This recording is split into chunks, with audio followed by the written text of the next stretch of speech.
Me llamo Novak Beren y soy guardabosques en una reserva natural. Omitiré el nombre y el lugar por motivos de seguridad. Me he desempeñado en mi puesto los últimos 3 años y cuando llegué, al principio todo era normal. Había pasado por una complicada situación familiar y la soledad de la montaña era lo que más necesitaba para poder sanar las viejas heridas de mi vida. Esta historia que relataré pasó hace algún tiempo. Omitiré la fecha por respeto a las víctimas. Como cada año en la temporada alta, varias familias venían al bosque con la expectativa de pasar un buen rato con sus seres queridos. También no faltaban los adolescentes ruidosos que venían en busca de una borrachera y sentirse libres del cuidado de sus padres. Estas eran las personas que más trabajo me daban, ya que sus descuidos por culpa de los excesos eran motivo de algunos accidentes, ya sea por las colillas de cigarro que dejaban tiradas sin discreción alguna, los sujetos que por su estado de ebriedad se perdían en el bosque, los casos de hipotermia por nadar desnudos en el lago a altas horas de la noche. Incluso una temporada atrás un par de chicos perdieron la vida por ahogamiento intentando cumplir algún estúpido reto para impresionar a algunas chicas. Pero nada de esto me preparó para lo que sucedió la temporada pasada. En esos días, la zona de camping estaba rebosante de personas y el trabajo de control me estaba rebasando. Mi compañero Jens, de vez en cuando, venía a mi sector a darme una mano con la gente y ese día no fue la excepción. Estaba anocheciendo y cada vez veíamos más fogatas en la zona. Parecía que sería una noche ajetreada, pero sin incidentes, hasta que unas chicas se acercaron a mí. Eran casi las 2 de la mañana cuando estas chicas, que no pasaban de los 17 años, me hablaron para pedir ayuda. Por su semblante y su olor, se notaba que estaban ebrias. Ellas comentaron que 5 de sus amigos habían entrado al bosque en la tarde, pero que no habían regresado y estaban preocupadas. Les pedí que me indicaran por dónde habían ido sus amigos para poder darme a la tarea de buscarlos. Cuando me señalaron el camino, noté que se habían adentrado en una zona restringida la cual habíamos cerrado, puesto que habían sucedido algunos deslaves de tierra y las veredas no estaban en buen estado. De inmediato, me comuniqué con mi jefa de sector, la cual se llamaba Lone. Ella era una veterana entre todos los guardabosques de la zona. Le comenté que tenía a 5 personas desaparecidas y que necesitaría apoyo. Minutos más tarde, Lone y varios de mis compañeros, además de los chicos de búsqueda y rescate, empezaron a arribar a mi sector. Empezamos la búsqueda adentrándonos con un sentido de urgencia a la zona donde los chicos habían sido vistos por última vez.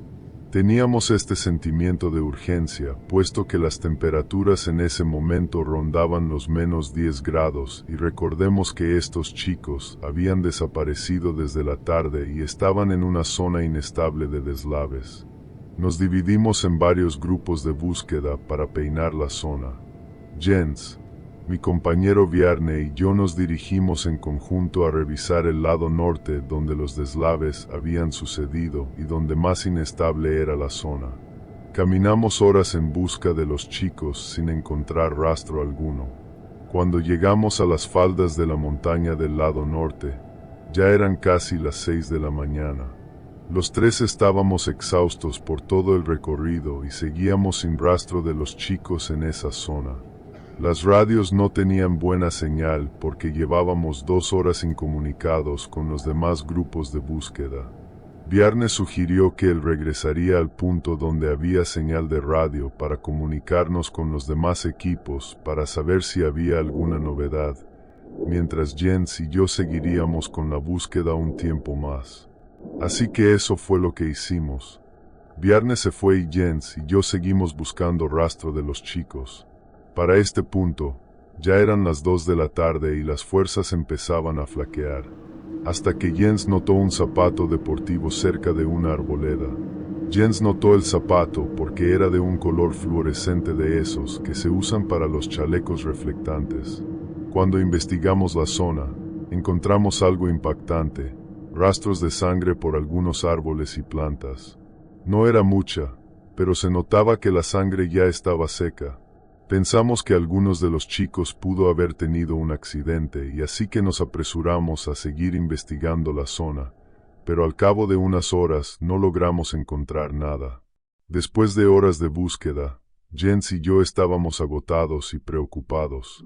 La sangre seca y el zapato deportivo eran los únicos indicios de que los chicos habían pasado por allí. Decidimos regresar al punto de encuentro para reunirnos con Bjarne y los demás equipos de búsqueda. ¿Cuál fue nuestra sorpresa al darnos cuenta de que ahora éramos nosotros los que estábamos siendo buscados por los demás grupos de búsqueda?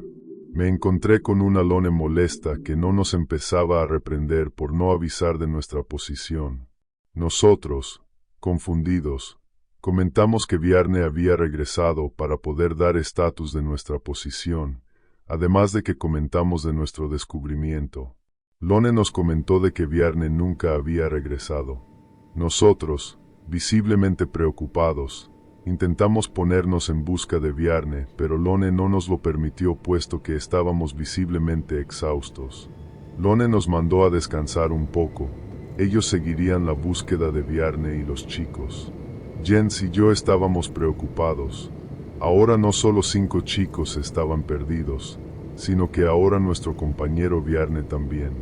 Eso no tenía sentido para nosotros. Cuando Jens y yo regresamos, lo hicimos por la misma vereda que en teoría Bjarne tenía que tomar para llegar a un punto donde las radios pudieran transmitir. Tiempo después, nuestro compañero Preben fue en nuestra búsqueda. Había noticias. A algunos kilómetros del sendero que Bjarne tendría que haber tomado para regresar al campamento base se encontraron unas prendas que se identificaron como las que los chicos usaban cuando desaparecieron y no solo eso, sino que las llaves de la camioneta de Bjarne también se encontraron. Lo preocupante es que todo lo encontrado tenía rastros de sangre. Jens y yo no tardamos en relevar a nuestros compañeros que seguían en el punto de búsqueda. Para este punto, ya los chicos tenían 23 horas desaparecidos y Bjarne unas 5 horas. Al llegar al punto de relevo, Lone venía con la mirada cansada. Nos dio algunas instrucciones de dónde seguir con la búsqueda. Un adiestrador de perros de búsqueda llamado Ove se unió a nosotros para que con la ayuda de sus perros pudiéramos seguir el rastro de los chicos y nuestro compañero desaparecido. Los perros nos adentraron en el bosque más y más hasta puntos en los que no tendría sentido que los chicos y nuestro compañero se adentraran por propia voluntad. Algo estaba mal y lo sabíamos. Randy, otra de nuestras compañeras, comentaba que estas partes de los bosques eran peligrosas puesto que ningún sendero estaba cerca y no había nada en esa dirección que no fuera un interminable mar verde. Al cabo de unas horas, los perros de Ove nos condujeron a una cueva. Al llegar ahí, nos adentramos con cuidado puesto que podría haber osos. Casi al inicio de la cueva nos percatamos de otro zapato igual que el que Jens y yo habíamos visto, y encontramos más rastros de sangre. Para este punto, las radios ya no tenían señal así que no pudimos pedir más ayuda para poder adentrarnos en la cueva. Así que Ove, Randy, Jens y yo nos adentramos por nuestra cuenta. Poco a poco empezamos a descubrir tirones de tela ensangrentada. Incluso encontramos la radio de Bjarne. En este momento, pensábamos que algún oso había sido el causante de las desapariciones y que nosotros estábamos entrando en su madriguera. Al adentrarnos más en la cueva, los perros de Ove poco a poco se notaban más nerviosos. Algo les estaba erizando la piel. Nosotros, por nuestra parte, empezamos a notar un olor nauseabundo, una mezcla de olor a sangre, heces y orina, pero seguimos adentrándonos más. Cuando llevábamos unos 10 minutos explorando la cueva, uno de los perros de Ove tiró con fuerza de él, logrando tirarlo al suelo. Por suerte, Randy pudo sujetar al segundo perro de Ove, pero el otro se adentró rápidamente más en la cueva. Todos lo seguimos rápidamente intentando no perder el rastro, y es aquí donde mi historia pierde el sentido. Es aquí donde dejamos el mundo de la cordura para adentrarnos en el mundo del horror. Cuando alcanzamos al perro, la cueva se abrió en una cámara amplia. Las paredes estaban cubiertas de símbolos extraños y antiguos. En el centro de la cámara, una figura oscura emergió de las sombras. No era un oso, sino algo mucho más antiguo y siniestro. El aire se volvía cada vez más espeso y difícil de respirar. Los perros comenzaron a ladrar frenéticamente, y nosotros, armados solo con nuestras linternas, nos enfrentamos a lo desconocido. La figura emergió lentamente, su presencia envolviendo la cámara en una atmósfera de terror. Era alta, con una estructura corporal distorsionada, como si hubiera sido moldeada por alguna fuerza oscura y primordial. Su piel era blanca como el mármol, pero con venas negras y gruesas que parecían pulsar con una vida propia. Sus brazos eran largos y delgados, terminando en garras afiladas que parecían capaces de desgarrar el acero. No había ojos visibles, solo dos cavidades oscuras que parecían absorber la luz a su alrededor. La boca era una línea fina, curvada hacia abajo en una expresión de eterna tristeza y maldad. Un olor a descomposición y muerte emanaba de su cuerpo, haciendo que nuestras cabezas giraran y nuestros estómagos se revolvieran. Los perros ladraban cada vez más fuerte, como si intentaran ahogar el sonido de nuestros propios corazones latiendo. La criatura se movió con una velocidad inhumana, su brazo extendido hacia uno de los perros de Ove. El animal ladraba furiosamente, pero no pudo escapar. La garra de la criatura se hundió en su cuello, y el ladrido se convirtió en un aullido agonizante. El perro se desplomó, su cuerpo temblando en convulsiones. Ove, intentando alcanzar a su perro, se acercó a él. Jens y yo nos acercamos, intentando proteger a nuestros compañeros, pero la criatura era demasiado rápida. Se volvió hacia Jens, con su garra extendida. Intenté advertirle, pero no fue suficiente. Jens se desplomó, decapitado. Quedé horrorizado por la escena, inmóvil por el miedo. Randy y Ove tiraron de mí para intentar huir. Ove me tomó del brazo, y empezamos a correr hacia la entrada de la cueva mientras Randy nos seguía de cerca. A los pocos segundos, un chillido retumbó por toda la cueva. Era el otro perro de Ove, que también había caído en las garras de la criatura. Casi sin aliento, los tres salimos corriendo de la cueva, pero aún así no nos detuvimos. Ove y Randy intentaban pedir ayuda con sus radios, pero seguían sin señal. Yo, por mi parte, apenas me estaba recuperando de la impresión original. Seguimos corriendo, casi al punto del desmayo, pero cuando creíamos que habíamos dejado el peligro atrás, un bramido se escuchó cerca de nosotros. Ove volteó y pudo divisar a la criatura corriendo a cuatro patas, dirigiéndose hacia nosotros. Randy, al escuchar que el monstruo seguía tras nosotros, salió disparada en otra dirección. Ove y yo le gritamos para que volviera, pero el miedo ya se había apoderado de ella. Por nuestra parte, Ove y yo seguimos corriendo, intentando llegar al sendero. Lo que pudimos hacer al cabo de unos minutos, y de ahí seguimos corriendo. No volvimos a ver a la criatura ni a Randy tampoco. Al poco tiempo, pudimos encontrarnos con otro grupo de búsqueda. Al verlos, casi desfallecimos. Ellos, al ver nuestra condición y nuestra ropa manchada de sangre, nos cuestionaron por la ubicación de Randy y Jens. Nosotros solo pudimos balbucear lo que nos había sucedido. Está de más mencionar que nadie creyó ni una sola palabra de lo que dijimos. Pensaron que un oso nos había atacado y que nosotros habíamos huido, dejando atrás a Randy y Jens.